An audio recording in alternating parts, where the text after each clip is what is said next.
iniciar agradeciéndoles a todos en sentido general, pero de manera especial quiero agradecerle a mi apreciado Micael Rus por la invitación, por apartar este día, hacerlo especial para poder reunirnos todos y poder compartir acerca de un tema tan interesante, tan profundo, que a la vez ha traído también un poco de polémica.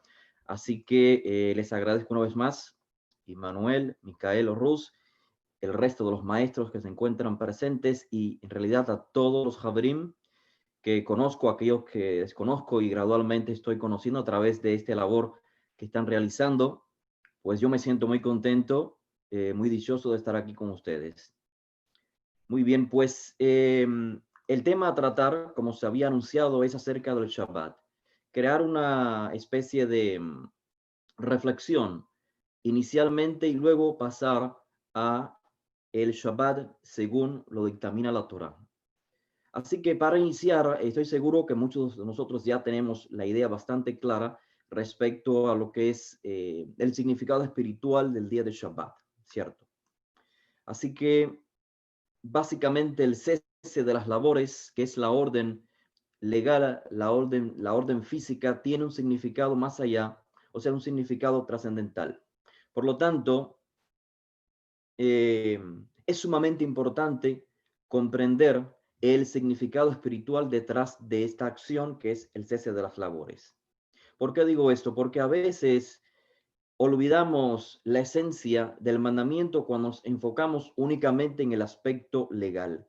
Y si olvidamos el sentido por el cual existe una instrucción respecto al Shabbat, pues se convierte entonces, en este caso, Shabbat, en un día que no trasciende, que no tiene un impacto en nosotros profundo, como ha de ser. Y quizás una comparación que pudiéramos hacer con el Shabbat y algo más quizás mundano o pasajero en nuestros días es las leyes del tránsito, ¿cierto? Cómo es importante tener presente no solamente el aspecto legal de las leyes del tránsito, no, sino su aspecto integral, o sea, el objetivo detrás de las leyes del tránsito, que es educar a la persona, o sea, crearle conciencia a la persona de una responsabilidad por el resto de los peatones, el resto de los conductores, ¿cierto? Si enseñáramos a nuestros hijos únicamente que no cruces la luz roja, de lo contrario, un policía te pondrá una multa, entonces no estamos creando la conciencia necesaria en ese niño, en ese próximo posible conductor o peatón inclusive. Así que, así como las leyes del tránsito tienen el objetivo de crear en la persona la responsabilidad al conducir su transporte o evitar accidentes de tráfico, no solamente a otros conductores, sino también a los peatones. Es decir, son leyes que tratan de crear actitudes de respeto en la sociedad. No solo no son simples normas, sino que tienen un mensaje profundo y esto es crear conciencia. Por esto es importante que las instrucciones de la Torá se perciban desde el mismo enfoque. No es lo mismo decir, en Shabbat no trabajes y así enseñamos a nuestros discípulos, a nuestros hijos, a nuestras familias. No es lo mismo eso que decir, no trabajes porque en este día, cuando dedicas tiempo a lo trascendental, puedes crecer como ser humano y puedes transmitir esa luz a los demás. Así que es un infantilismo, no trabajes porque Dios te castiga. Así que las leyes claramente apuntan a un ideal, a un propósito. Las leyes no son huecas, las leyes tienen un sentido, un objetivo. Son leyes que procuran, una vez más, el bien personal, familiar, nacional y mundial, por supuesto. La primera razón, entonces, desde este enfoque espiritual, la primera razón que da la Torah cuando nos dice en el libro de Génesis, en el día séptimo, en Yom HaShevi'i, Hashem finalizó toda la obra que había estado haciendo y bendijo Elohim el séptimo día y lo santificó porque en él cesó ¿Cuál es el mensaje?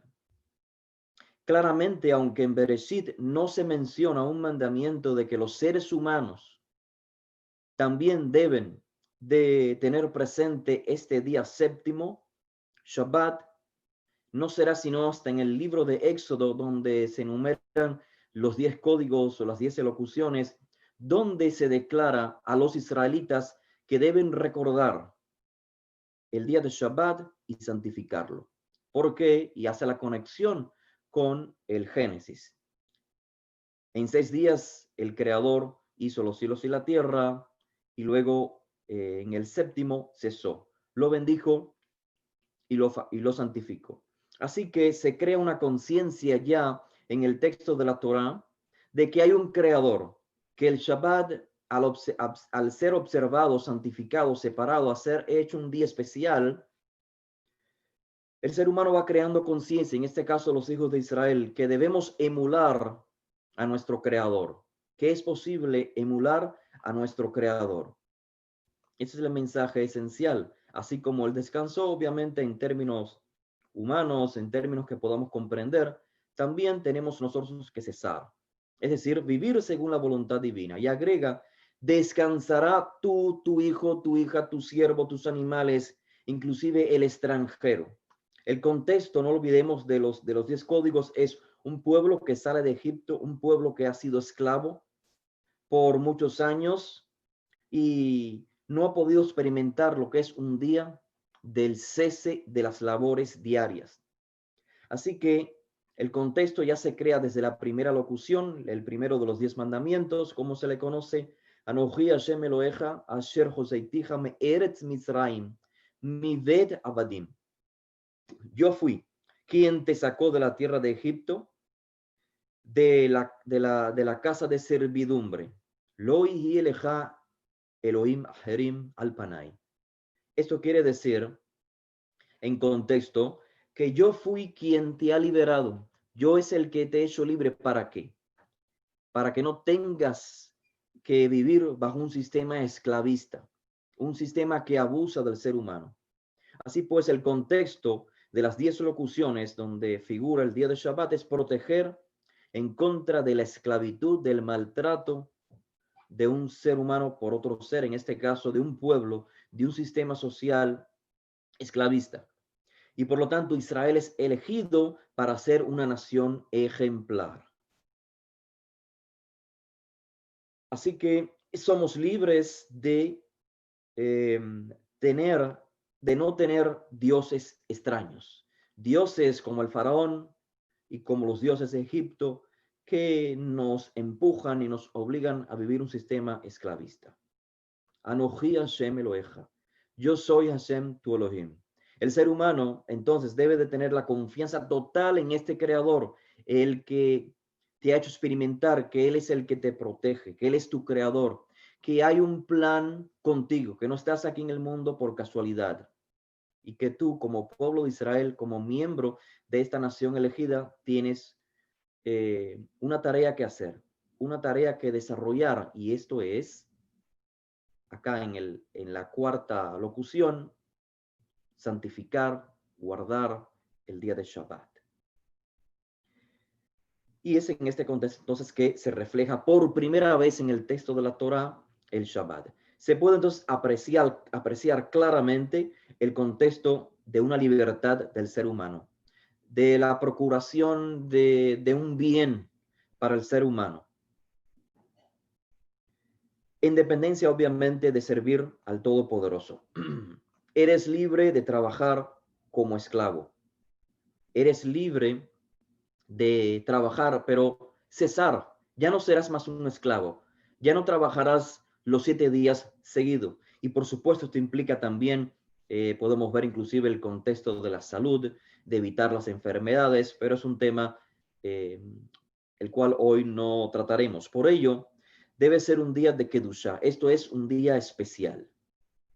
Ahora, si ese es el mensaje que enviamos al resto de los pueblos cuando Israel practica el día de Shabbat, es decir, que el ser humano debe tener una vida digna, que no ha de ser un esclavo de otro ser humano y En el caso que dependa de otro ser humano, pues no podrá existir el abuso de un ser humano para el otro, sino que también la persona que esté sirviendo tiene que tener el día de Shabbat como un cese de sus labores.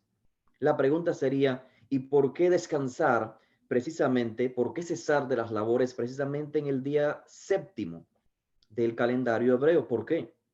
¿Por qué no en el primer día de la semana? ¿Por qué no en el día tercero de la semana, uno de los días más especiales? Porque el Shabbat no se trata únicamente de nuestra necesidad como seres humanos de descansar, de aprender que no somos simplemente carne y hueso, que no somos robots. En última instancia, lo más importante es que el Shabbat trata de crear una relación entre el ser humano y el Todopoderoso. Más allá de encontrar un día para descansar y obviamente para la elevación del ser humano, para la conexión con su familia, con sus amistades, busca también una conexión con el Creador. ¿De qué manera? Emulándolo. Es decir, no vamos a separar el día cuando a nosotros nos conviene, cuando nosotros consideramos que es el día más apropiado, cuando en mi trabajo me dan ese día libre. No, para crear una relación con el creador hay que hacerlo como el creador lo quiere. Esa es la única manera en que podemos crear relaciones, inclusive entre los seres humanos, respetándonos los unos a los otros, como cuando tenemos una entrevista con, digamos, el dueño de una empresa y queremos adquirir ese empleo, ese trabajo. No somos nosotros los que establecemos el día de la entrevista. Esperamos que el dueño de la empresa nos cite el día que él considera apropiado y ahí estamos listos. Ese día lo hacemos especial, ese día estamos preparados con antelación. Pues exactamente más o mismo la idea es respecto al creador. Ahora, en el plano de Israel es porque Hashem nos ha elegido para ser la nación ejemplar. Y por lo tanto tenemos una relación de pacto, un compromiso, una alianza. Y por ello existe una mitzvah, un mandamiento, una directiva en particular en observar el día de Shabbat. Y por esto dice, será una señal entre mí y ustedes, entre Hashem y los hijos de Israel. Y es este mensaje el cual tenemos que transmitir a los demás. En efecto, el mensaje esencial es cesa de tus labores, pero tiene un segundo mensaje más trascendental y es concibe que tú fuiste creado, que hay un ser soberano, que todo lo puede, que te creó y él es el que tiene el plan especial para tu vida en este mundo. ¿Quieres seguir bajo su directiva? Entonces acata el cese de tus labores cuando él lo ordena. Entonces Israel tiene esta obligación en un día en específico. Ahora, de este contexto pasamos entonces a lo que concebimos como el día de Shabbat, según la Torah. Yom HaShevi'i, el día séptimo, según la Torah. Si este mensaje en la Torah del día séptimo lo leyese quizás un romano cuando en sus inicios tenían quizás un calendario con 8 días, 8 ciclos, lo que podemos decir una semana con 8 días, ¿qué entendería? Seguramente no entendería exactamente lo que hoy como hebreos podemos entender. Así es que antes de transitar a conversar con ustedes acerca de lo importante que es santificar el día de Shabbat en su debido tiempo, según la Torah, según lo expresa la voluntad divina en la tradición de Israel, quisiera hacer las siguientes aclaraciones respecto al siguiente planteamiento. Primero decirles que, claro, un calendario del cual vamos a hablar es un calendario cuyos meses y semanas están regidos por las fases lunares. Meses y semanas regidos por las fases lunares. Quiero decirles, a modo de clarificación, que en la actualidad existen diferentes teorías respecto a dicho calendario. Y aunque todas dicen seguir o ser según las fases lunares, quiero hacer esta aclaración. Existe diversidad de planteamientos. Por lo tanto, para que el oyente logre tener un criterio serio, una opinión seria, es necesario saber distinguir y no basarse en lo que X persona, X grupo dijo respecto al Shabbat según las fases lunares. Hay que saber distinguir, o sea, no generalizar o como se dice en el dicho común, no meter a todos en el mismo saco. Si quieres vertir una opinión seria, contextual, entonces hay que informarse en el planteamiento cuál es. Nuestras exposiciones, quiero aclarar, sobre el Shabbat, según lo establece la Torá, el ciclo de la Torá para el Shabbat, están ya publicadas en naxratim.com hace años atrás. Esto está publicado en documentos, en vídeos, así que hoy no es el momento de tratar toda la temática a fondo con citas y demás.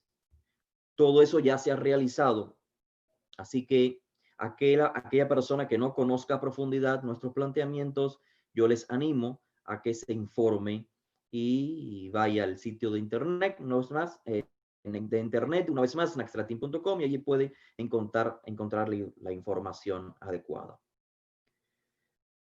Lo segundo, y no menos importante, por ser segundo, es que es importante que se comprenda cuando hablamos del calendario según la Torá, cuál es el enfoque en el cual lo estamos haciendo. Los exponentes del movimiento Naxratim. Es desde un enfoque del respeto, desde un enfoque no dogmático religioso, no fanático, sino científico, con evidencias claras, históricas, bíblicas, lógica. Y esto lo hacemos con todo el decoro posible, con todo el respeto debido. ¿Por qué? Porque estamos conscientes, comprendemos que hasta nuestros días es muy difícil que se entienda nuestro planteamiento. Es decir, es muy difícil que se realice un cambio tan drástico como es observar una semana continua que nada tiene que ver con el ciclo de la naturaleza y acatar una semana según lo dictaminado por la Torá. Porque comprendemos que es un tema chocante para la época actual, una época tan acostumbrada a los calendarios juliano y gregorianos, calendarios que no toman en cuenta para nada el orden natural de la creación, en este caso de la luna. Semanas lunares o semanas establecidas por las fases de la luna implica la adaptación a un ciclo natural. Y las semanas continuas representan lo opuesto, la emancipación total de la naturaleza. El ser humano queriendo hacer un conteo tal y como él lo concibe, apartado de la naturaleza.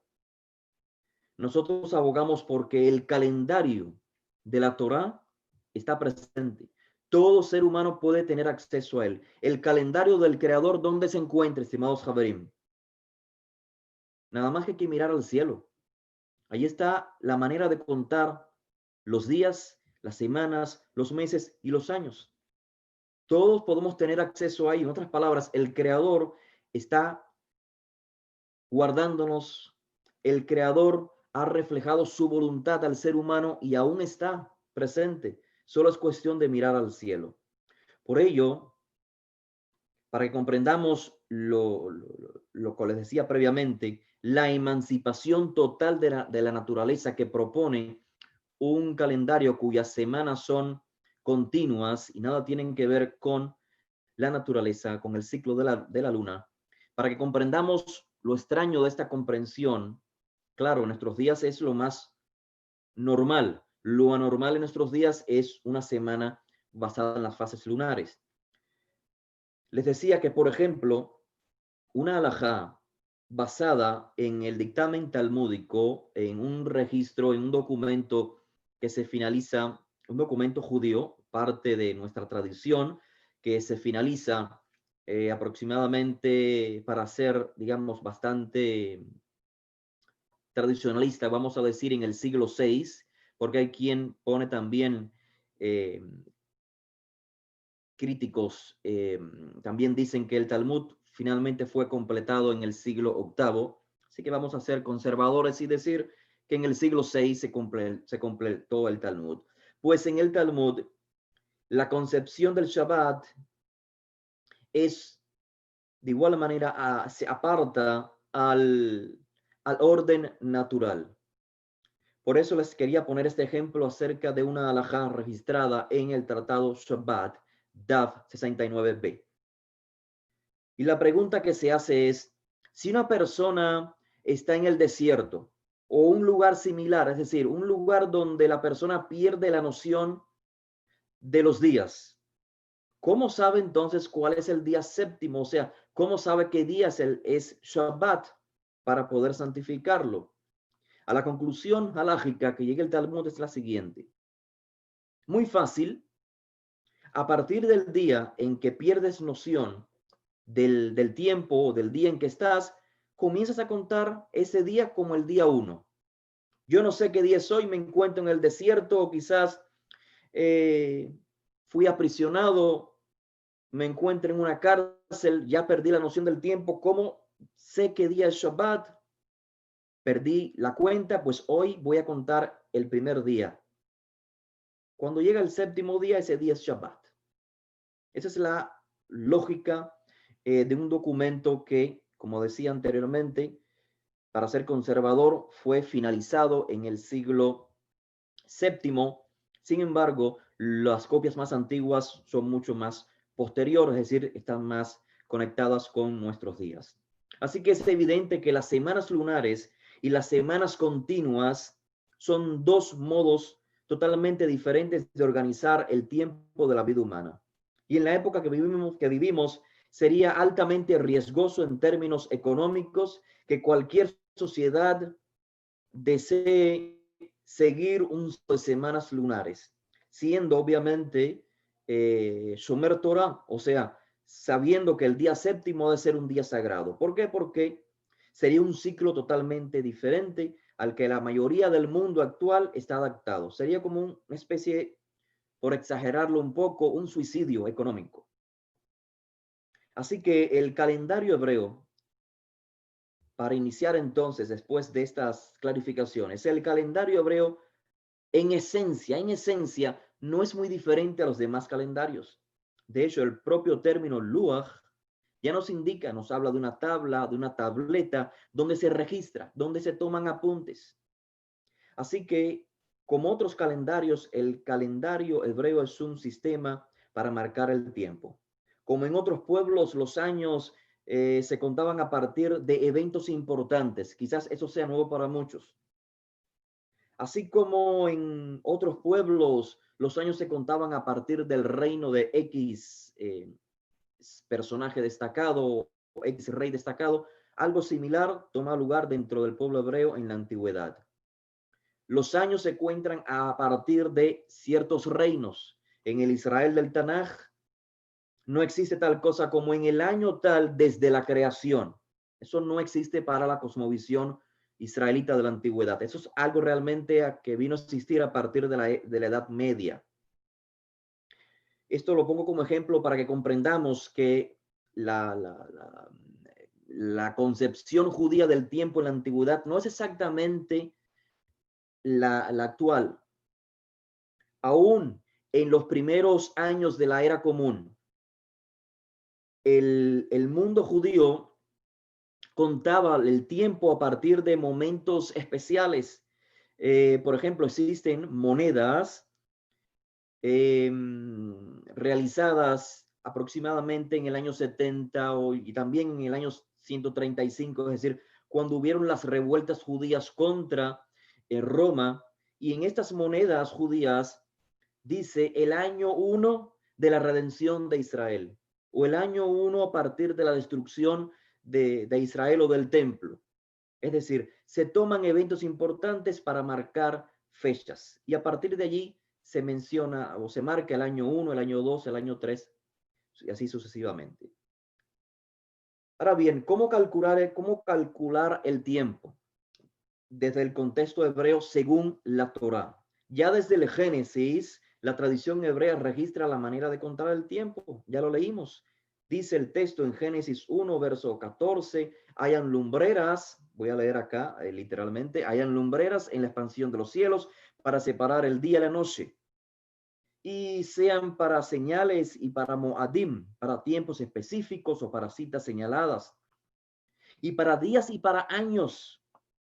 Y así fijó Elohim las dos grandes lumbreras, el sol, la lumbrera mayor para el dominio del día, la lumbrera menor para el dominio de la noche. Y también hizo las estrellas. Bien, el texto es claro en informarnos no solo que las lumbreras fueron naturalmente hechas para marcar el tiempo, esa es la evidencia más clara. Como dije anteriormente, ¿dónde está nuestro calendario? En el cielo. La luna, el sol, es la manera de contar el tiempo.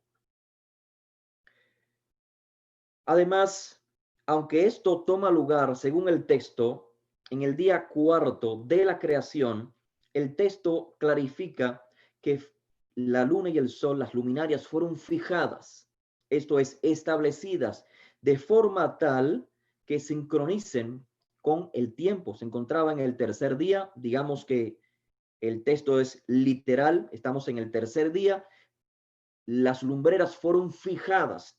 Por ello es que el término que emplea la Torá en hebreo es asá, en lugar de bara, de crear, dice asá, que significa no solamente hacer, sino fijar, ordenar. Así que plantear que la luna fue creada el día primero o el día cuarto, digamos en la fase cero, que la luna no se veía en el primer día, o que la luna no se veía en el cuarto día, o inclusive que la luna era llena en el primer día de la creación, y luego en el cuarto día se colocó, digamos, cuarto menguante, o lo que quiera decirse, como implicando que nada tiene que ver la luna con el ciclo semanal de los 7 días, sería tan contradictorio como decir que Adán, el primer ser humano mencionado en la Torá, fue creado como un recién nacido. Sí, porque si la luna fue creada en el día cuarto y fue en su fase cero, tendríamos que decir lo mismo de Adán, del ser humano, que fue creado como un recién nacido. Pero la realidad es que el texto del Génesis nos muestra todo lo contrario, porque después de crear a Adán, el Eterno le da órdenes, sean fecundos, ejerzan dominio sobre todo ser vivo, etcétera, etcétera. Es decir, que la imagen que envía el texto de la Torá, de esta imagen se deriva que el ser humano no fue creado como un recién nacido, sino que ya tenía la capacidad de actuar como adulto. Ahora, respecto al tiempo, les decía, existen, como dice el texto acá, mayormente dos maneras que llama días y años. El ciclo mayor sería año. ¿Qué significa año en hebreo? Shana. Shana realmente significa un ciclo repetitivo. Eso es lo que significa Shana. Ciclo repetitivo. El ciclo repetitivo, si comprendemos que los meses del calendario hebreo son lunares, y de hecho no existe un mandamiento en la Torá que nos diga Israel o ser humano, el conteo para los meses, para los años es lunar. No existe, no se da esa instrucción. ¿Por qué razón? Porque cuando se escribe el texto de la Torá, se da por sentado que los receptores conocen plenamente, es su práctica, el calendario lunar, los meses lunares, perdón. Así que les decía, el ciclo repetitivo, lo que llamamos un año, está compuesto de 12 o 13 meses lunares. De hecho, lo que llamamos en español mes, etimológicamente, mes, proviene del latín que significa luna. ¿Por qué? Porque hubo un tiempo en que el calendario romano era lunar. tenía 28 días. ¿Por qué? O sea, el mes 28 días. ¿Por qué? Porque la luna es vista durante 28 días. Claro, este calendario romano luego cambió por influencia de otros pueblos. Y lo mismo ocurre en el calendario hebreo, en el sentido del significado de meses. Lo que llamamos en español mes, en hebreo es yerach. Yerach, ¿qué significa?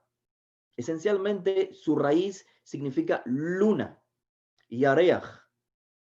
Otro nombre más popular para mes en hebreo es Jodesh, que también alude a la renovación de esta luminaria o de esta lumbrera, la luna.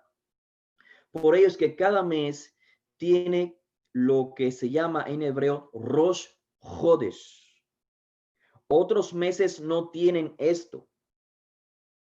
Rosh Hodesh significa la cabeza o el inicio de mes. Así que tenemos en el cómputo de los días en hebreo, del calendario hebreo, básicamente tres categorías. Tenemos Rosh Hodesh, cabeza de mes, tenemos 6 días de trabajo y tenemos el séptimo día llamado Shabbat. Tres categorías. Pero aunque, fíjense, aunque los años del calendario hebreo son calculados por 12 o 13 meses lunares, mágicamente, repito, mágicamente, la semana que sería lo que compone el mes, para que los meses compongan el año, las semanas nada tienen que ver con la luna. Meses lunares que llegan a componer un año basado en las fases lunares, y resulta que la semana que debe componer al mes lunar no tienen nada que ver con la luna. Y lo usual, estimados Javerim, es que la gente nos pida evidencia de que el Shabbat alguna vez haya sido regido por las fases lunares. Muéstrame la evidencia de cuando el Shabbat fue regido por las fases lunares. Es decir, cuando digo fases lunares, me estoy refiriendo a fases de la naturaleza. Un calendario natural, un calendario de la creación. La respuesta, como dije al inicio, es ya lo hicimos. Ya hemos evidenciado, ya hemos puesto en evidencia a través de la historia, la lógica, la Biblia, y se encuentra en naxtratin.com.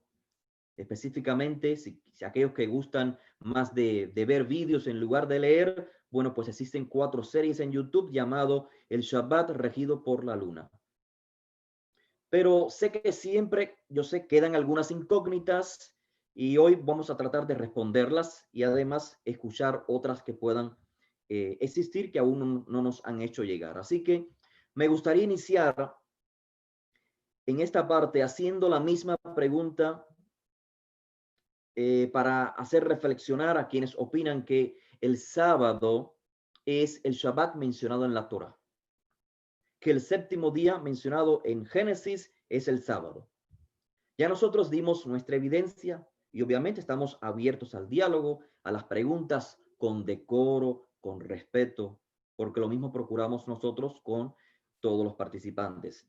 Pero ahora nos toca a nosotros preguntar por lo opuesto o lo contrario, la evidencia. ¿Dónde está la evidencia de que el séptimo día en Génesis es el sábado? ¿Podría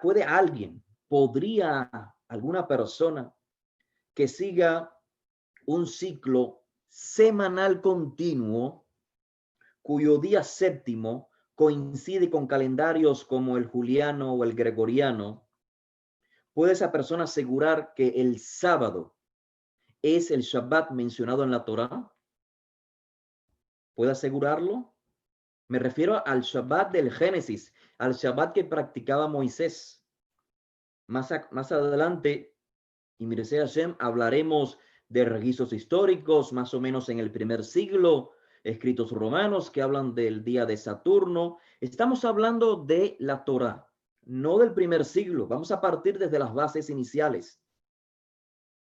¿Alguien puede evidenciar que el día sábado, registrado en el calendario juliano y gregoriano, los más cercanos a nuestros días, es el séptimo día mencionado en Bereshit, en la Torá?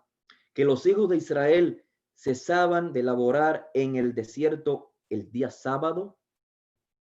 La respuesta es simplemente no, no se puede evidenciar. Nadie puede evidenciarlo, nadie puede saberlo a cien y a ciertas. Nadie puede afirmar, Moisés, los hijos de Israel cesaban los días sábados. ¿Por qué razón? Porque el sábado está designado sin tomar en cuenta los ciclos naturales mencionados en el libro de Bereshit. El sábado está desligado de las luminarias del ciclo de la naturaleza, del calendario del Creador. Por ello nadie sabe, nadie puede evidenciar que el sábado es el Shabbat mencionado en la Torá. Y de esta comprensión es que se deriva la halajá que previamente mencioné, extraída del tratado Shabbat en el Talmud, Shabbat en la página 69b. Si estás en el desierto y te pierdes y no sabes qué día es, cuándo es Shabbat, no importa, a partir de ese día en que perdiste la cuenta, ese es el primer día. Y ahí comienzas a contar. Y el día séptimo es Shabbat. Luego, cuando llegues a un lugar, digamos, a una ciudad, quizás te van a decir, estás equivocado. Tu Shabbat es el día tercero, según nosotros. Y habría que preguntar, bueno, y según ustedes, ¿cuándo fue que establecieron el Shabbat según su conteo? Y entonces no llegaríamos a nada, a ningún lugar. No se sabría quién tiene la razón, qué etnia es la que tiene la razón. Con el tiempo, gradualmente, debido a tanta fuerza que tuvo el Imperio Romano sobre la gran parte del mundo habitado, es que hoy casi todo el mundo identifica el sábado como el día séptimo. Pero repito, no se puede evidenciar que el sábado es el día de Shabbat mencionado en la Torá. Ahora vamos a crear conciencia y lógica con otra pregunta.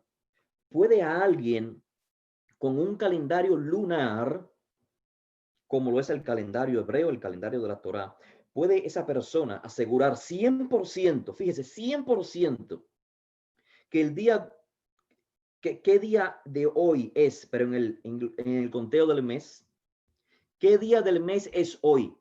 ¿Alguien con un calendario lunar puede afirmar qué día es hoy? Es decir, de acuerdo a los métodos establecidos en la creación del mundo para calcular el tiempo. No me estoy refiriendo a conteos lunares prefijados, fíjese, o computarizados. Mirando la luna, ¿usted puede saber qué día del mes es hoy? La respuesta es sí, sí se puede saber, porque la luna es el testigo fiel, porque dije, como dice Hashem a través de los profetas, mientras las leyes de la luna existan, Israel será mi pueblo. En otras palabras, las leyes de la luna siempre van a estar allí. No necesitamos recrear un calendario. Lamentablemente, la realidad es que al sufrir persecuciones, imposiciones de otros imperios, fuimos arrastrados a estos ciclos extraños para el orden natural. Entonces, la respuesta es sí. Sí es posible decir qué día del mes es hoy, porque la luna, como decía, emitiendo la luz del sol, es la que rige un mes. Así que no importa el año en que estemos, no importa si es el año 1 de la creación, no importa si es el año 30 de la era común, no importa si es el 2020, desde la creación hasta nuestros días, en cualquier mes que estemos, en cualquier circunstancia, en cualquier desierto o lugar solitario, podemos con toda certeza mirar al cielo y coordinar el día del mes en que estamos. No hay fallo, no hay manera de equivocarnos. El ciclo lunar para el conteo mensual, según el método establecido en la creación, no falla. El primer día del mes siempre va a ser el primer día del mes. El día 20 siempre va a ser el día 20. Ahora, la otra pregunta sería, ¿por qué se puede saber con toda seguridad el día del mes, pero no el día de la semana? Si es que estamos hablando de un mismo calendario establecido por el Creador. Si estamos hablando de un mismo calendario, ¿por qué no les parece a ustedes curioso, estimados Jabrim, que si el calendario es lunar, si las fases lunares establecen los días del mes, ¿cómo es posible que los días de la semana, la cual compone, las semanas componen un mes, esas semanas no sean lunares, no sean regidas por las fases naturales de la luna? Tomemos en cuenta la siguiente lógica. Los meses son lunares y de esto no hay duda. Los dos nombres ya dije. Jodesh viene de la renovación de la luna. Yareach viene de Yerach. Yerach, que es mes en hebreo, viene de Yareach, de luna. Entonces, los meses lunares, como ustedes saben, estimados Javerim, ¿tienen cuántos días? Tienen 29 o 30 días. Esto es matemático. No hay confusión con ello. No hay manera de fallar. No hay manera de equivocarse. Los meses, según las fases lunares naturales establecidas por el Creador desde el Génesis, tienen 29 o 30 días. Un mes lunar tiene 29 o 30 días. No más, no menos. Desde que la luna es vista por primera vez en un mes lunar, transcurren 28 días en los cuales la luna se puede ver. Todos los meses la luna se ve 28 días. ¿No les parece curioso a ustedes que el número 28 sea un múltiplo de 7? Tenemos un mes en el cual la luna es vista, un mes lunar, la luna es vista por 28 días. Y el 28 es múltiplo de 7. 4 por 7, 28. El 7 nos llama claramente a un ciclo semanal.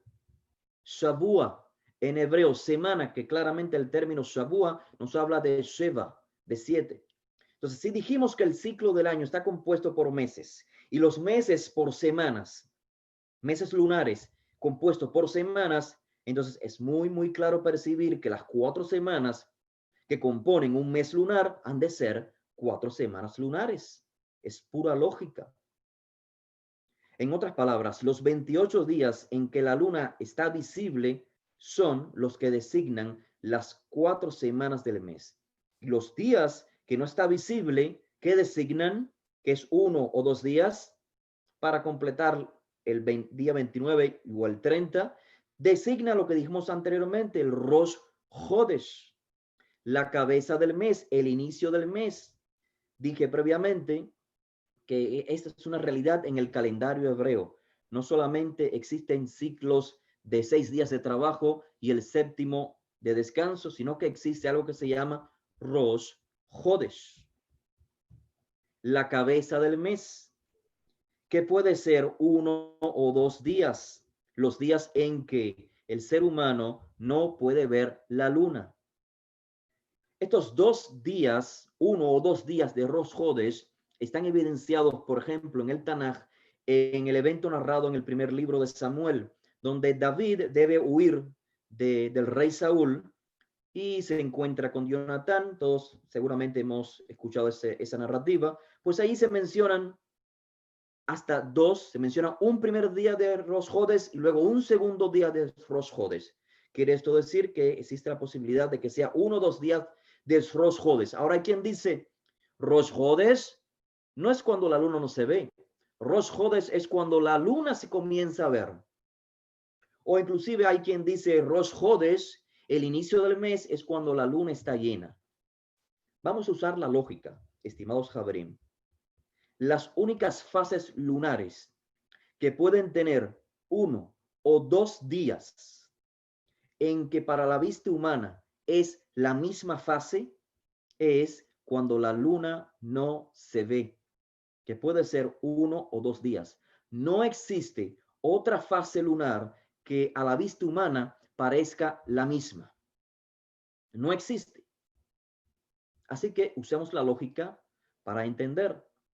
Por ello, el ciclo de las 4 semanas comienzan ¿cuándo? ¿Cuándo es la cabeza del mes? ¿Cuándo es ese inicio del mes en que existe 1 o 2 días llamados cabeza del mes? Ya sabemos, cuando la luna no se ve. La primera semana entonces, o el ciclo de 28 días, o las 4 semanas inician a partir de que la luna se ve por primera vez. La lógica es muy clara. Si el calendario es lunar, es decir, se rige por las fases lunares, ¿cómo es posible que la semana, la cual forma parte del calendario y marca los meses, no se rige por la luna? Entiéndase que esta manera de estructurar los meses y las semanas, conectando los ciclos naturales, no surge con Israel. Pueblos antiguos como los israelitas practicaban este mismo conteo, exactamente el mismo conteo. Calendarios lunares, porque era lo natural, lo que se había transmitido de generación en generación. Y es por esto, repito, que el autor del texto del Génesis no ve necesario explicar cómo se ha de contar los meses. Solamente nos habla de el día séptimo. Y la pregunta es, ¿de dónde sale el día séptimo? ¿Qué es esto del día séptimo? ¿Será el día séptimo del mes? ¿Por qué entender que es el día séptimo de la semana? ¿Cierto? Si el mes va por un lugar y la semana por otro, o sea, si el mes es basado en la luna y la semana no tiene nada que ver con la luna, entonces, ¿cómo entender el día séptimo del Génesis? Esto responde, estimados Javerim, a la pregunta que siempre se nos hace. Si el texto de la Torah dice 6 días se trabajará y el séptimo será Shabbat, descanso, la pregunta es, ¿cómo aquellos que afirman que el Shabbat está regido por las fases lunares, cómo pueden cumplir 6 días de trabajo y el séptimo descanso si me estás diciendo que el primer día o el segundo de inicio del mes no forman parte del ciclo de las semanas? En otras palabras, estaremos viviendo más al inicio del mes, estaríamos haciendo un cómputo de 7 o 8 días antes del día de Shabbat. Y la respuesta es muy simple. ¿En qué época fue escrito el texto de la Torá? ¿Quién lo escribió y para quién lo escribió? Fue escrito, ya dijimos, en una época de los antiguos, donde los antiguos entendían perfectamente, según la historia, según la evidencia, la arqueología, cuáles son los ciclos de 7 días de cada mes. ¿Cuándo comienzan? Comienzan a partir de que la luna es vista. Por eso existe una vez más el concepto de Rosh Hodesh, la cabeza del mes. Y con esta perspectiva, entonces vamos a leer rápidamente, nuevamente quizás los textos mencionados en Génesis. Vamos a leerlo. Génesis 2:2. Vayuhulu hashamayim ve'eta aretz ve'chol tzebaam. Todos sabemos, quedaron concluidos, vamos a leer en español para avanzar, quedaron concluidos los cielos y la tierra y todo lo que hay en ellos. Y acabó Elohim en el día séptimo la obra que hizo, y reposó el día séptimo de toda la obra que hizo. Y bendijo Elohim el día séptimo, lo santificó. La pregunta es, ¿cómo leemos ese texto? En nuestros días, calendario romano, calendario gregoriano, calendario chino, calendario egipcio. ¿Para quién fue escrito el texto? Hay quien dice que aquí está la evidencia clara de un ciclo semanal de 7 días continuo, que aquí se está dictaminando, que aquí se está enseñando un mandamiento. 7 días demora el ciclo semanal y este debe ser ininterrumpido, sin renovación. Lo cierto es, estimados, que el texto no dice nada de un ciclo semanal de 7 días que debe repetirse sin interrupción. Génesis no dice nada al respecto. Génesis solo dice que Hashem laboró por 6 días, crea el día séptimo y cesa de laborar. Por lo tanto, es una suposición del lector de Génesis que ya leyó Éxodos 16, Éxodo 20, donde se habla de los mandamientos, donde se habla del día séptimo como día de Shabbat. Ya leyó esa lección y ahora viene a leer Génesis 2, donde se menciona el séptimo día. Y es correcto, yo lo aplaudo. Es decir, estoy de acuerdo contigo, hay un trasfondo cultural en el texto. Si no entiendes Éxodos 16, Éxodos 20, no vas a entender Génesis, donde se habla del séptimo día. Es Éxodos 16 y 20 el que te confirma que el día séptimo mencionado en Génesis es el día séptimo de la semana. En otras palabras, hay un contexto cultural que se debe de tomar en cuenta antes de leer el texto de la Torá. Había un pueblo que tenía sus costumbres respecto a un calendario. Por lo tanto, no se le designan nuevas reglas de cómo contar los meses, las semanas y los meses. Lo único que sí se les altera es que Aviv será el primer mes, pero no se les ordena contar meses con un nuevo conteo. ¿Por qué? Porque el conteo era el mismo que usaban la mayoría de la antigüedad, el calendario lunar. Así pues, Génesis 2.2, que ya leímos, es una escritura en retrospectiva. El texto de Génesis no está ordenado o no ordena, no es un mandamiento para que el ser humano estructure un ciclo semanal de 7 días consecutivos, sin interrupción. Eso no lo dice el texto. Lo que el texto dice es que el creador finalizó su creación al día séptimo. Desde que inició en el día primero, finalizó en el séptimo. Y que este día lo bendijo y lo santificó, nada más que eso.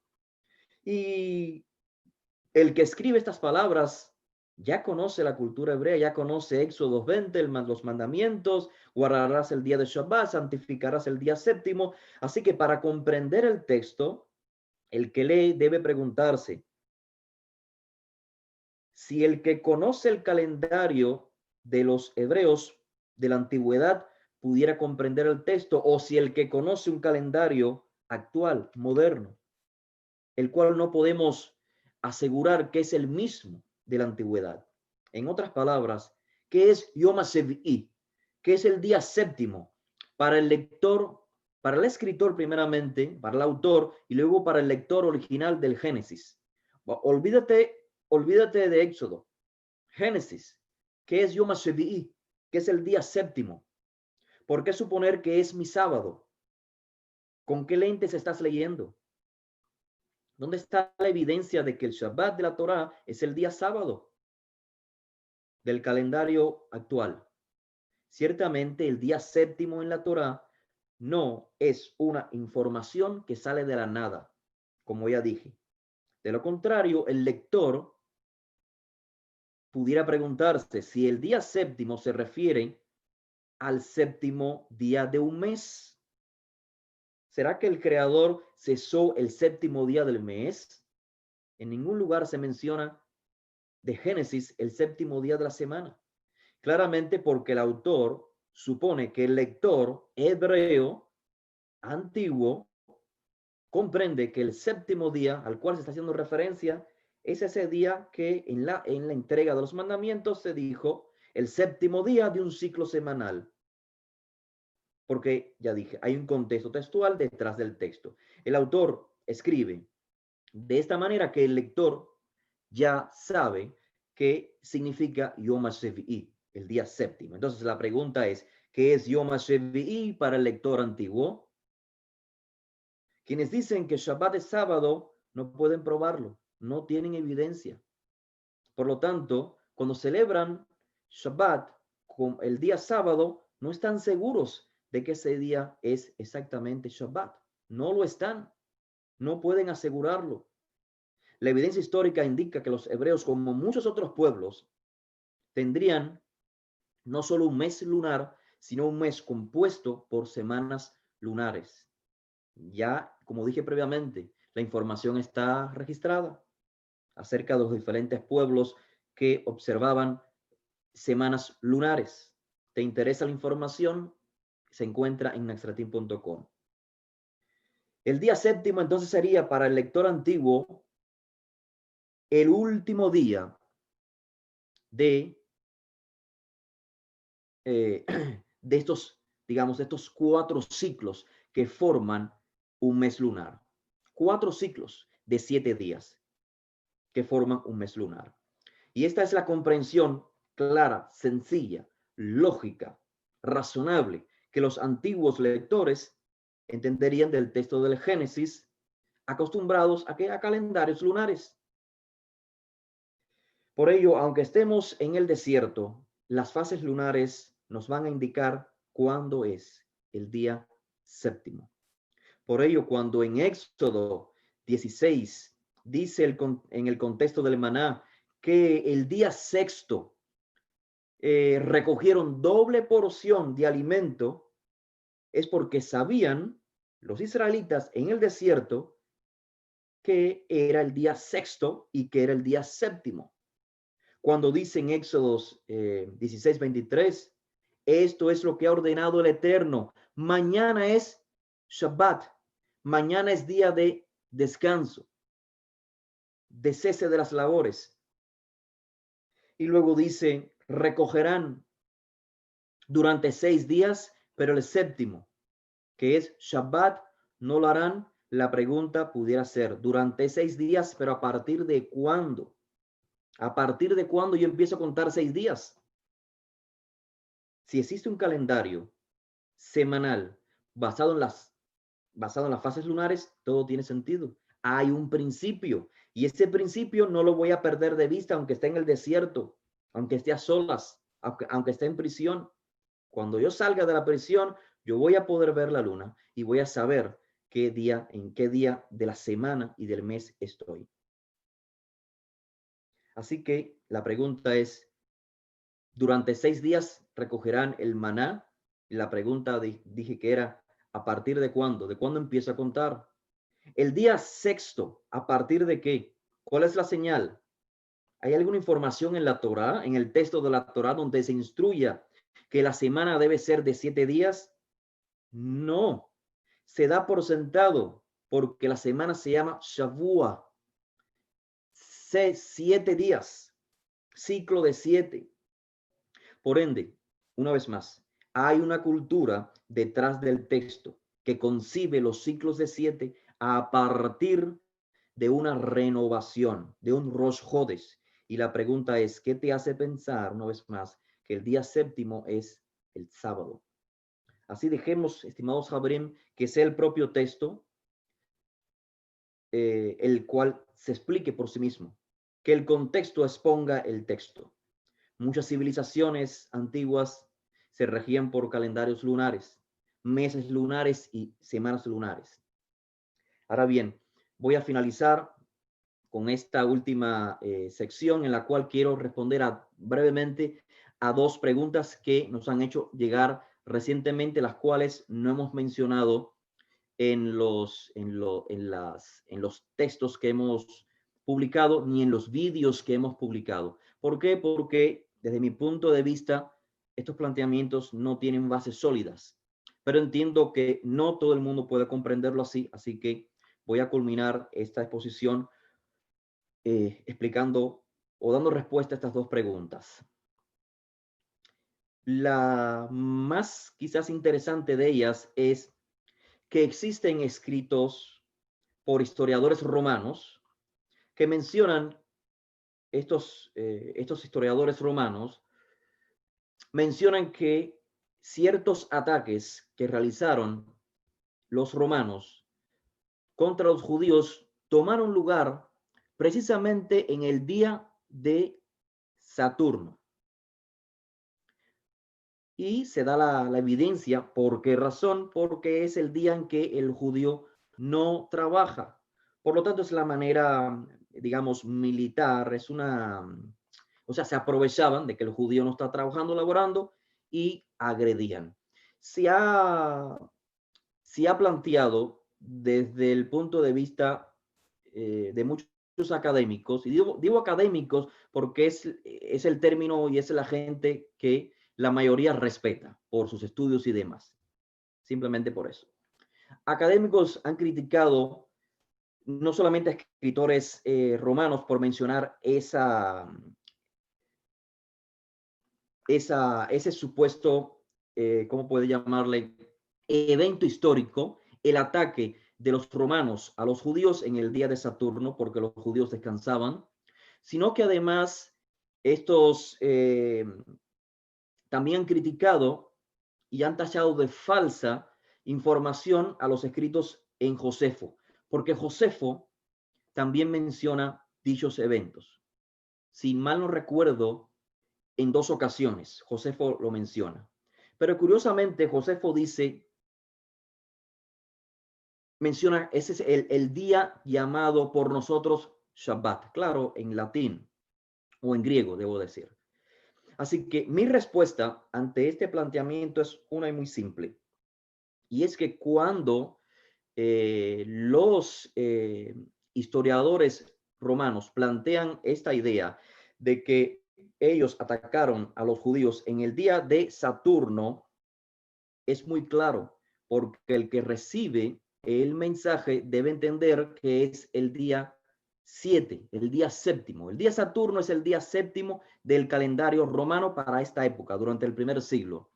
Por lo tanto, cuando este historiador se refiere a un ataque por parte de los romanos al mundo hebreo o al mundo judío, cuando se refiere al día séptimo o al día de Saturno, es en referencia a el día 7 del judío. El judío es el que cesa de laborar en su día 7 y es por esto que existen traducciones de dichos textos. Hoy no los tengo acá, disculpen ustedes, no hice esa tarea de anotar las diferentes traducciones,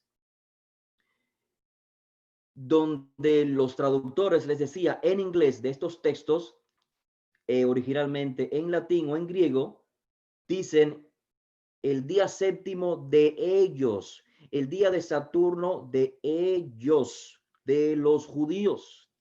Así que nada prueba que existan algunas citas históricas en escritos, sobre todo por romanos, donde registren estos eventos históricos donde judíos aprovecharon que los judíos cesaban en día séptimo y atacaron a los judíos. No implica que ese día séptimo, que ese día de Saturno sea exactamente el día séptimo del calendario romano. Entiéndase, claro, decimos ahora en español el día de Saturno, pero es que el día de Saturno los romanos no lo entendían literalmente como hoy nos entiende Saturday o sábado como el día dedicado al dios Saturno, ¿cierto? La gente dice sábado, dice en inglés Saturday, y no se está haciendo referencia al día del dios de Saturno, al planeta Saturno.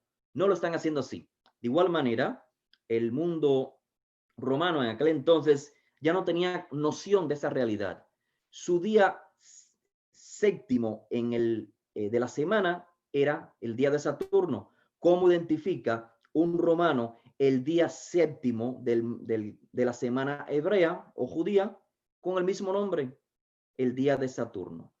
Bien, esa es mi respuesta a ese planteamiento. El otro planteamiento es el siguiente, que en el Talmud se menciona en varias ocasiones la posibilidad de que el día de Shabbat, el día séptimo de la semana hebrea, coincida con días en que según la semana hebrea, según la semana lunar, jamás coincidiría con, por ejemplo, Rosh Hodesh. Por ejemplo, en el Talmud se menciona qué sucede si Rosh Hodesh coincide con Shabbat. Esto no toma lugar en un calendario cuyas semanas sean basadas en las fases lunares. El ejemplo es el tratado Eruvim, tratado talmúdico. Entonces, la pregunta es, o más bien el planteamiento es, ustedes están, o sea, ¿quién plantea que el Shabbat regido por la luna ya tomaba efecto en el primer siglo? Perdón, sí, a ver, voy a aclarar la pregunta. El planteamiento que diga el Shabbat por las fases lunares aún se perpetuaba en el primer siglo y fue posterior al primer siglo, o sea, posterior a los días de Josué, del Mesías, cuando se restaura, se compone el movimiento, luego la muerte y resurrección del Mesías. En esos días aún permanecía el Shabbat seguido por las fases de la luna. Quien plantea esto está equivocado. ¿Por qué? Porque en el Talmud claramente dice que es posible que Rosh Hodesh coincida con Shabbat. Y esto no puede tomar lugar en un calendario cuyos días de Shabbat coincidan, sean de acuerdo a la luna. Mi respuesta es la siguiente. El Talmud no es claramente, muchos lo saben, pero quiero aclarar, el Talmud no fue un documento que se escribió en un año. El Talmud es el resultado de recopilación de información durante muchos años. Como dije al inicio. Para ser conservador, aproximadamente en el siglo V o VI se finalizó el Talmud. Aunque la cita sea de la Mishnah, que se recopiló a finales del segundo siglo, pero de ella no tenemos, obviamente, manuscritos. Lo que tenemos es el Talmud del siglo VI o VII. Aunque la mención sea de rabinos que vivieron antes del primer siglo. Fíjense el ejemplo. Quiero clarificarlo porque esto puede crear duda en muchos. La mención que se hace acá respecto a Rosh Hodesh, el inicio del mes, coincidiendo con el día de Shabbat, es porque los discípulos de Hillel y Shammai tienen una disputa. ¿Cuáles son las bendiciones que se han de decir cuando sucede esto? Cuando coincide Shabbat con Rosh Hodesh. Imagínense los discípulos de Hillel y Shammai. Si Hillel y Shammai vivieron, digamos, una generación antes de Josué, estamos hablando ya en el primer siglo. La respuesta es la siguiente, estimados Javerim. El Talmud está repleto de anacronismos. Y esto no lo digo yo, esto lo dicen expertos en la literatura talmúdica. Esto lo reconocen inclusive rabinos. ¿Qué es un anacronismo? Como en este caso, poner en boca de antiguos, o sea, maestros antiguos, temas que fueron relevantes para generaciones posteriores. La bendición que se discute cuál se debe decir o no decir en boca de los discípulos de Shammai y Hillel es las bendiciones en relación a la Amidah, a Shemone Ezre. Resulta que el propio Talmud evidencia que estas bendiciones fueron compuestas posterior al año 80 de la era común, diría yo después del 90, bajo el liderazgo de Gamliel II, que no conoció a Hillel ni conoció a la escuela de Bet Hillel y Bet Shammai, que ya para el primer siglo habían dejado de existir. O sea, posterior al primer siglo, tras la destrucción del templo, dejaron de existir. Así que es una total anacronía. Es un anacronismo decir que los discípulos, que las escuelas de Hillel y Shammai estaban discutiendo acerca de la Amidah. Para entender esto con otros ejemplos, les traigo este otro. En una sección del Talmud se menciona que la Amidah, que estas bendiciones fueron compuestas posterior al 80 o al 90 de la era común, y por otra parte existe una opinión que es mucho más tardía que dice que no, que quien compuso Shemone Esdre fue Esdras, el escriba, lo cual es otro anacronismo.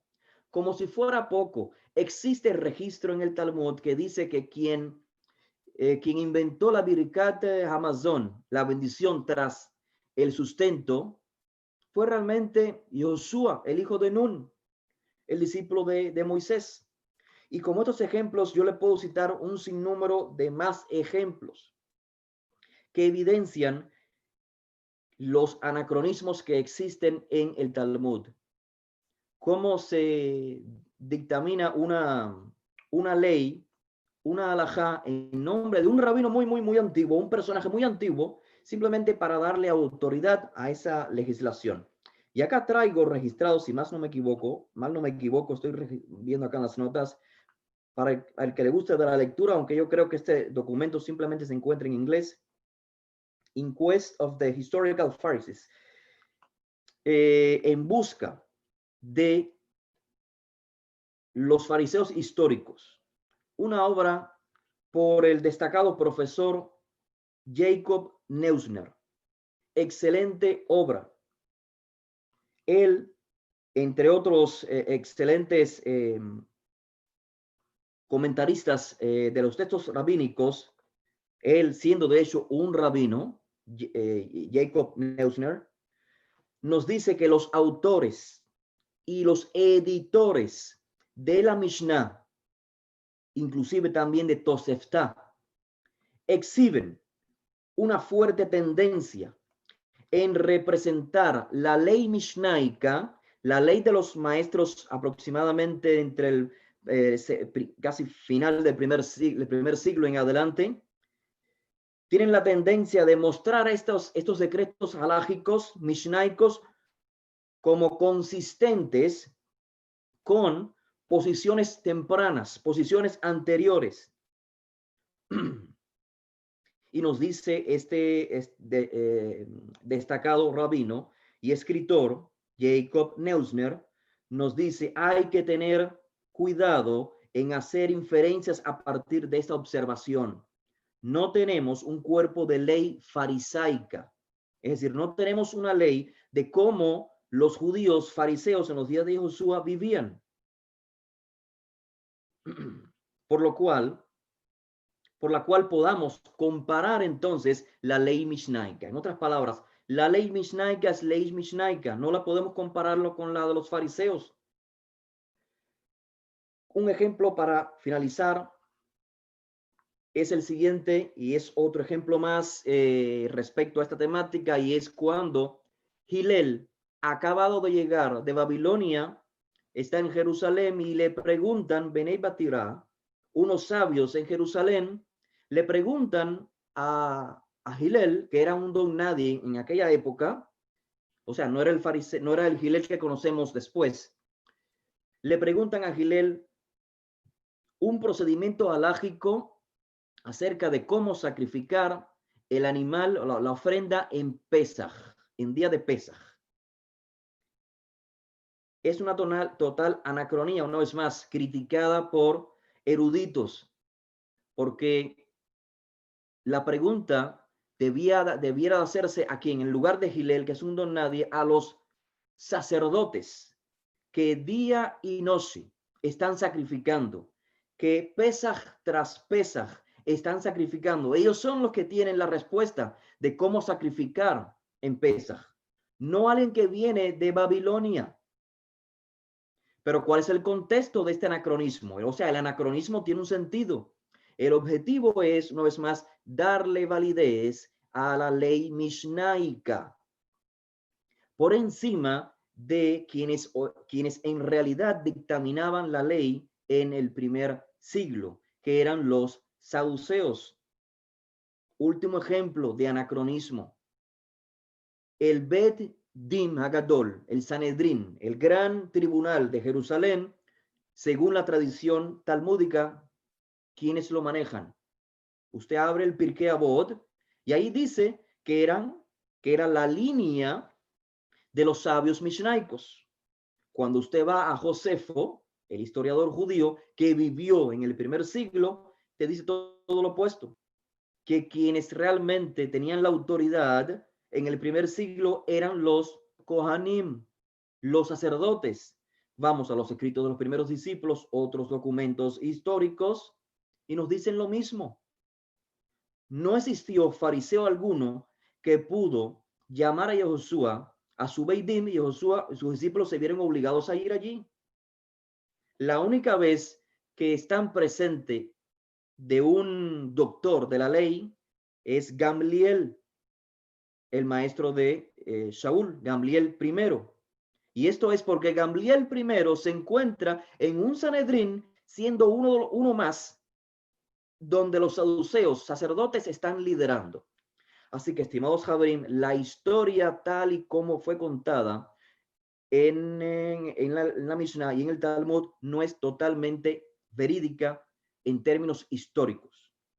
Es una composición tardía, es relatando datos anteriores históricos, pero con conveniencias teológicas para defender un movimiento. En este momento estamos hablando del siglo IV, siglo V, donde existían gran variedad de judíos que no estaban de acuerdo con las leyes rabínicas. Tenemos el caso de los caraítas, entre otros. La época también donde surge el cristianismo, etcétera, etcétera. Por eso es que encontramos también anacronismos respecto a Josué de Nazaret en el Talmud. Lo ponen viviendo en una época en la cual no vivió, más de 100 años antes del primer siglo, siendo discípulo de Josué ben Perajia, al cual Josué no pudo conocer, históricamente no pudo conocer. Así que, con esto, ¿qué evidencio? Quiero evidenciar que el planteamiento de que el Talmud menciona que el Shabbat puede coincidir con Yom Kippur, que el Shabbat puede coincidir con Rosh Hodesh, esto no es evidencia sólida para plantear que el Shabbat, según la Torá, no es según las fases lunares. A fin de cuentas, vamos a darle el beneficio de la duda, ¿cierto? Vamos a decir, el Talmud es correcto, está correcto. Todo lo que es el Talmud, perfecto, está correcto. El Shabbat puede coincidir con Rosh Hodesh. La pregunta sigue siendo una y muy clara. Aparte del Talmud, de un documento tardío, puedes evidenciar por la Torá, porque es la fuente de todo, es la fuente nuestra, la fuente de todo movimiento judío es la Torá, el Tanaj. Puedes evidenciar que el Shabbat mencionado en la Torá, el Shabbat mencionado en el Tanaj, en la Biblia hebrea, ya no el primer siglo, vamos a la fuente, ¿es el sábado? La respuesta es no se puede. Y esta duda es la que queda en la mente de la persona observante cuando llega el día de sábado y se pregunta, ¿estoy en lo correcto? ¿Sí o no? Por tradición sabemos que hoy es Shabbat, por tradición. Nosotros decimos, no necesitamos esa tradición. Necesitamos solamente la Torá. Y miramos al cielo y ahí vemos el calendario del Creador, quien nos confirma, están observando las citas tal y como yo lo desee. Muchas gracias por la atención. No me voy a retirar sin darle paso a una que otra pregunta que pueda existir. Gracias, Rabbi Diel, por su tiempo y por tan extraordinaria explicación. De verdad que ha despejado muchas dudas. Antes de leer algunas preguntas del chat, si alguien tiene alguna pregunta que hacer por audio, puede levantar la mano para dar el derecho a la palabra. De lo contrario, voy a leer algunas preguntas. Había una muy interesante, pero usted mismo la respondió, porque generalmente se exige que se muestre dentro de la Masoret de la Mishnah o del Talmud la evidencia de esto. Entonces, generalmente, que es una de las preguntas más continuas que se hacen, la acaba de responder. No hay que caer en la subjetividad. A veces, como reflexión, a veces como estudiantes de Rabbi Yehoshua Minarrat, algunos estudiantes de Rabbi Yehoshua Minarrat quieren objetar el calendario de las fases lunares de Moshe. Entonces recurren a este argumento de que si no está en el Talmud, entonces no lo creo. Pero cuando nos toca hablar de la mesianía de Rabbi Yehoshua ben Yosef, entonces viene un ortodoxo a decirle, muéstramelo en el Talmud, y ellos dicen, no, hay que ir a la Tanaj, hay que ir a la Torah, hay que ir a la historia y no a esos textos que son anacrónicos. Entonces se cae una contradicción. Recuerden, el peso de la prueba recae sobre el que hace la afirmación. A nosotros siempre se nos exige peso de prueba y lo damos. Pero cuando le pedimos peso de prueba a ellos, que muestren evidencias, no muestran ni una sola. Entonces esto es muy interesante para que todos tengan esto a la mano. Aquí hay una pregunta que dice, si usted explicó que el maná se recogía 6 días, pero el séptimo día no, entonces, ¿no comían durante los 1 o 2 días de Rosh Hodesh? Este es un argumento que generalmente se encuentran algunos que están comenzando a estudiar este tema. Adelante, Robbie.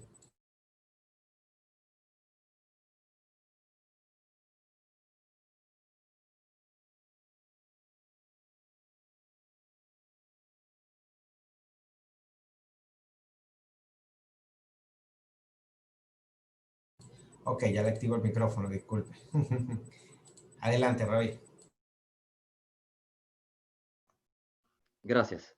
Gracias por la pregunta. No, sin duda es una de las preguntas o las incógnitas que van quedando en el camino, porque el texto únicamente dice, pues claro, 6 días se recogerá y Shabbat no se ha de recoger. Pero ya esto se explicó y quiero trasladar a las personas una vez más a los estudios que ya están escritos, porque lo que podemos vertir ahora acá es muy reducido. El contexto está claramente en el texto, en los textos que hemos producido ya. Así que le invito a visitar dichos textos y leerlos con detenimiento. Pero una vez más, la respuesta es la siguiente. Hay que entender que el lector de estos textos no somos nosotros. No es un romano, no es un chino, no es un, no es un egipcio, personas con calendarios diferentes, sino que es un hebreo, que como otros pueblos en la antigüedad tenían calendarios lunares. Así que si nos basamos en que el calendario es lunar, podemos encontrar claramente eso en el texto. Así que una respuesta con evidencia la puede encontrar, como lo decía, en los textos ya publicados. Es que entiéndase, 6 días de trabajo y el séptimo descanso está muy claro para el que conoce el calendario hebreo. Aunque no se mencione Rosh Hodesh, hay otras instancias donde se menciona Rosh Hodesh. Así que nada, es una pregunta yo sé que requiere de ver gráfica. Así que le animo a que se dirija a naxatin.com y ahí encontrará la respuesta. Sí, en la serie de videos sobre el Shabbat lunar hay gráficas y está muy bien explicado. Le vamos a compartir el link. Adelante, Mijael de Temuco, Chile, que tiene la pregunta con la mano levantada. Buenas noches, ¿me escuchan? ¿Se escucha bien? Sí, Ya, mi pregunta es, bueno, lo tengo hace harto tiempo esta pregunta, tenía esta pequeña duda. Mi pregunta es con respecto a Rosh Hodesh. ¿Cómo evidenciar en base al Tanaj que Rosh Hodesh es cuando la luna está en su etapa oscura? Porque la mayoría de los movimientos judíos dicen que Rosh Hodesh es cuando se ve el primer filo de la luna. Y muestran evidencia de ello, muestran evidencias, comentarios rabínicos y todo. Y bueno, y también usan el Tanaj para evidenciar eso. Ahora, ¿cómo demostrar en este caso que en base, teniendo como base la Tanaj, que Rosh Hodesh es cuando la luna está oscura? Esa sería mi pregunta. muy bien. Gracias por su pregunta, estimado Mijael. Excelente pregunta y realmente no tengo todas las evidencias de las cuales menciona. Y con esto quiero decir que nosotros estamos abiertos al diálogo, a analizar los temas, las preguntas que se hagan para estudiar, para profundizar. Entonces, respondiendo directamente a su pregunta, lo primero que quiero decirle es que existe una gran contradicción en la estipulación de Rosh Hodesh en el calendario judío actual, el más común de todos. ¿Por qué? Porque cuando existen 2 días de Rosh Hodesh, se coloca ese primer día de Rosh Hodesh como el día 30 del mes anterior y el segundo día de Rosh Hodesh se coloca como el primer día del mes que continúa. Entonces, ¿qué es lo que significa Rosh Hodesh? O sea, si las palabras tienen un significado, por favor, Rosh Hodesh es el inicio de un mes, la cabeza de un ciclo. La cabeza de un ciclo no puede ser el último día del ciclo anterior y el primer día del próximo ciclo. Esto es lo que hace el calendario popularizado hoy como el calendario judío.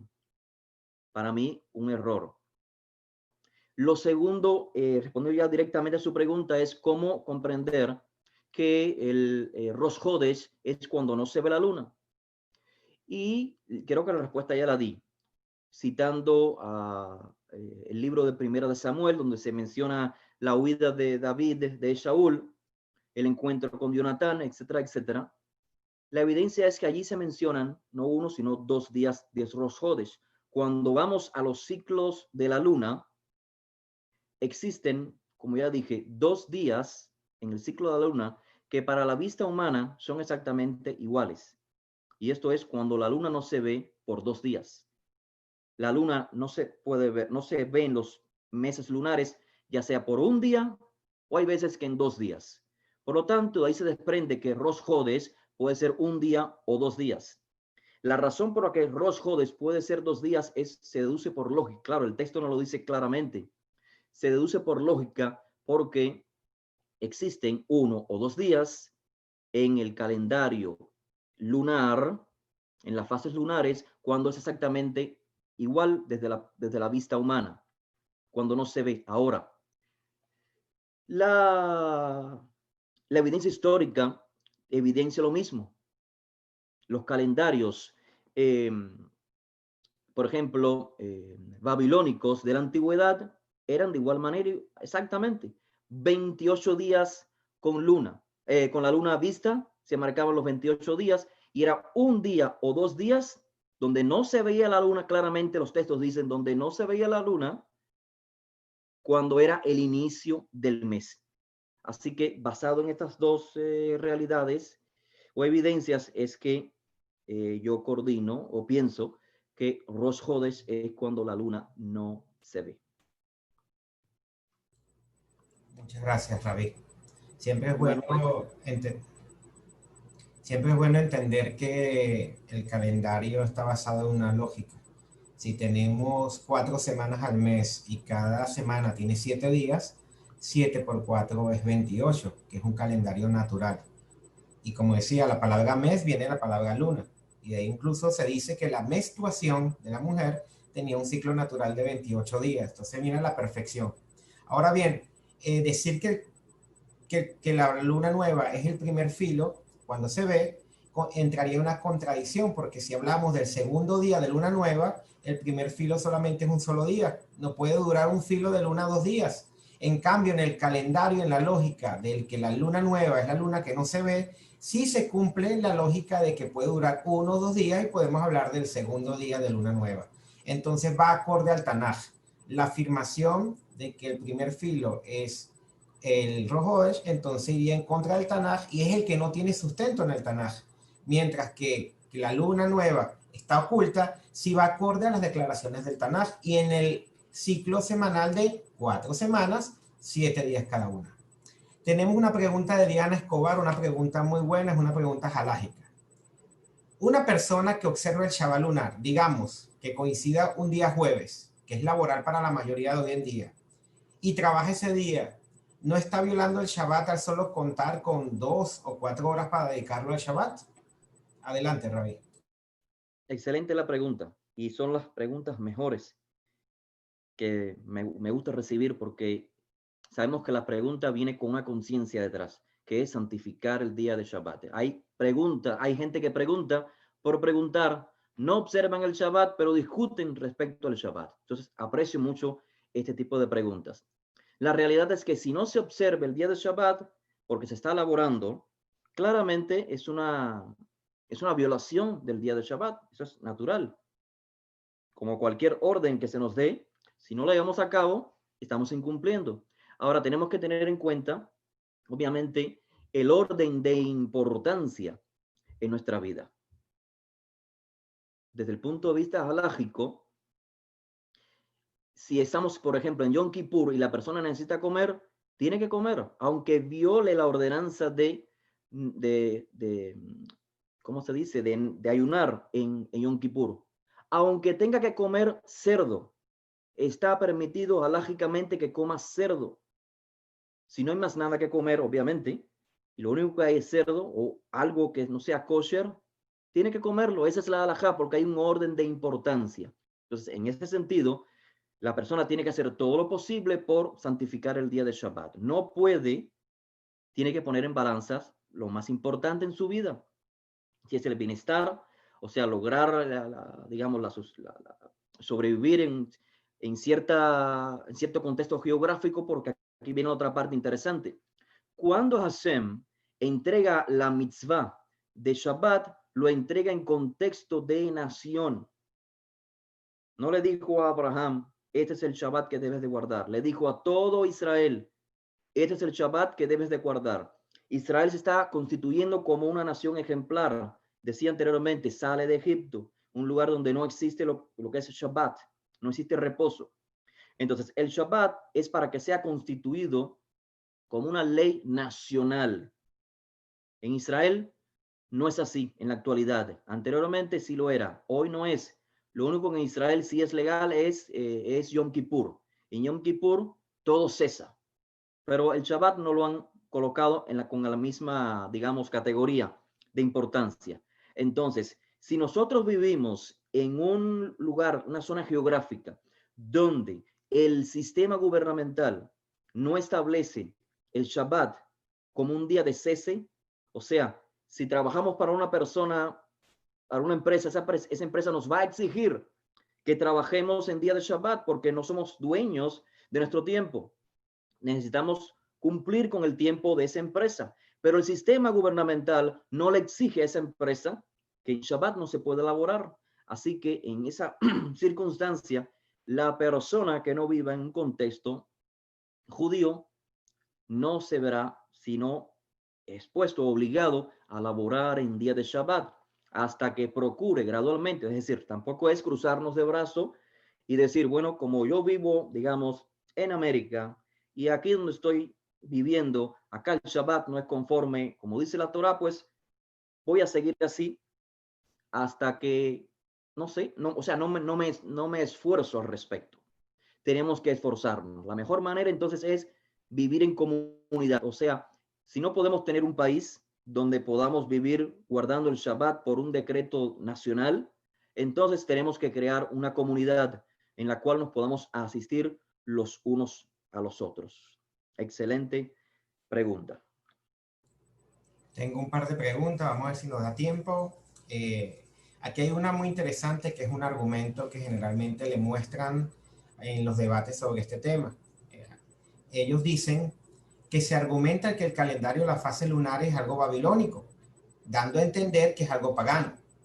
Entonces, ¿cómo se le responde a lo que argumentan que observar el calendario de las fases lunares, que es el que guardó Moshe y el que está en la Torá, es de origen pagano o idólatra, como lo pretenden mostrar, y que el prefijado rabínico entonces no lo es? Interesante pregunta y nos pone en una disyuntiva, porque lo mismo podemos decirle a ellos. O sea, muéstrame que el sábado no fue instituido por un concepto humano. Establecer que el sábado es el día séptimo. O sea, la misma pregunta se le puede hacer a la inversa. Ahora, desde el punto de vista, digamos, ya más crítico, histórico, académico, con evidencia histórica, pues los propios historiadores, los que recopilan la información de las prácticas antiguas, no saben quién realmente fue el de la idea de semanas lunares. Saben que pueblos antiguos la tenían, pero inclusive ellos dicen, no podemos decir que los hebreos copiaron a los babilonios, porque puede ser, dicen ellos, por naturaleza propia, porque lo que hacían que depender de la tierra. Y para depender de la tierra tiene que haber una conexión con las fases lunares. Así que lo más natural es que el ser humano, por iniciativa propia, comenzara a marcar el tiempo según las fases lunares. Así es, el calendario de la fase lunar es un calendario natural. Yo siempre recuerdo la gematría de la palabra Elohim y de la palabra naturaleza. Tienen la misma gematría. Entonces, estamos en una isla, hasta viendo las señales que el Eterno colocó en Bereshit, nos podría ayudar a marcar ciclos continuos ciclos de semanas y de meses. Entonces hace que sea algo muy natural y que obviamente cualquier persona pueda llegar a deducir. Eso confirma lo que el Creador ha dicho: colocaré lumbreras en los cielos. Entonces no necesitas ir a una biblioteca, no necesitas ir a hacer estudios avanzados para llegar a la conclusión de algo natural.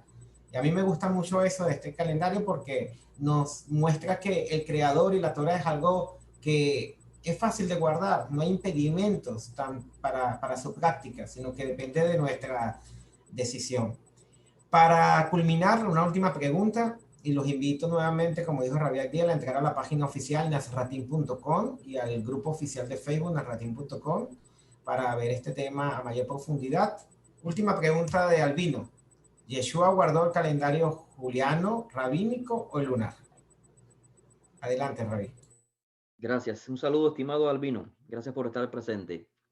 Pues la respuesta a esta pregunta es, sin dudar a dudas, es que según la evidencia hasta ahora obtenida, es que Josué guardó un Shabbat según las fases lunares. No hay evidencia sólida, obviamente, que apunte a que ya en el primer siglo, en los días de Josué, donde se manifiesta en Israel y demás, ya el calendario juliano o romano ya estaba imperando sobre Israel de manera, digamos, obligada. Ahora sabemos que fue en ese periodo del Imperio Romano donde gradualmente los pueblos fueron aceptando este sistema de calendario. De hecho, también en el sitio, en los enlaces o en los documentos que he estado mencionando en nasratin.com, hemos hecho una especie de calendarios en los cuales fijamos eventos en la vida de Josué, lo cual evidencia de alguna manera que sí se puede verificar que Josué estaba observando un Shabbat basado en las fases de la luna. Existen personas que piensan lo opuesto, como lo que dije previamente, la evidencia que se expone de los registros romanos, que los romanos atacaron a los judíos en un día de Saturno. Entonces dicen, bueno, si los romanos dicen esto, quiere decir que ellos están diciendo que ese día de Saturno es tanto para los romanos como para los judíos. Por lo tanto, ya los judíos en el primer siglo estaban observando el Shabbat, digamos, juliano, el Shabbat, el sábado romano. Y bueno, a fin de cuentas, yo diría, eso queda por verlo, queda por evidenciarlo, porque como decía previamente, lo que se ha traído como evidencia no son suficientemente sólidas para decirlo. Ahora, si hipotéticamente dijéramos, sí, en el primer siglo, y Josué, su movimiento y todos los movimientos, los esenios, los fariseos, ya estaban observando un Shabbat romano. La pregunta que se nos ha hecho es, entonces Abdiel sabe más que el propio Josué, que el propio Mashiach, porque Mashiach no se dio cuenta de que Israel estaba en un error, y ahora vienen muchas personas, entre ellos Abdiel, porque yo no soy el que ha inventado el calendario según las fases lunares, ahora vienen ustedes y se creen que saben más que Josué. Y esta pregunta, viene realmente de una perspectiva un poco anacrónica, pudiera decir, porque está viendo en Josué un ser divino, un Dios encarnado, o sea, alguien que todo lo conoce, alguien que todo lo puede, o sea, alguien que puede ver el futuro, el pasado, el presente, puede viajar por el tiempo y puede tener noción completa de cuándo se está incurriendo en un error, en este caso en el calendario. Así que lo dejo a la opinión de cada quien en la respuesta a esta segunda pregunta, ¿no? Entonces, Abdiel se cree que sabe más que el Mesías. Y algo más para agregar, algo interesante nada más, es que en rollos del Qumran existen varios, yo creo que son cientos de fragmentos de los rollos en el Qumran donde se mencionan la temática del calendario. Ahora, debido a que son fragmentos o rollos fragmentados, no se puede llegar a una conclusión así en aciertas de cómo era el calendario de los esenios, o debo decir, de los que escribieron los rollos del Qumran, porque no se sabe si eran esenios o no. Lo que sí es evidente en estos fragmentos acerca del calendario es que, como hacemos hoy en día en nuestros calendarios, cómo los publicamos, mezclando dos calendarios a la vez, el calendario secular gregoriano y dentro de ellos marcamos los días de Shabbat, ¿cierto? Entonces, exactamente lo mismo que hacemos se encuentra en los fragmentos del rollo del Qumran que hablan acerca del calendario. Si el calendario de estos autores era diferente al lunar o al juliano, aún no se sabe porque, repito, son fragmentos nada más. Lo que sí sabemos es que son dos calendarios mezclados. Tal como decimos, por ejemplo, el Shabbat corresponde a este mes el lunes, o corresponde al, digamos, qué sé yo, al 18 de noviembre. Exactamente lo mismo figura en estos calendarios, en estos fragmentos de los rollos del Qumran.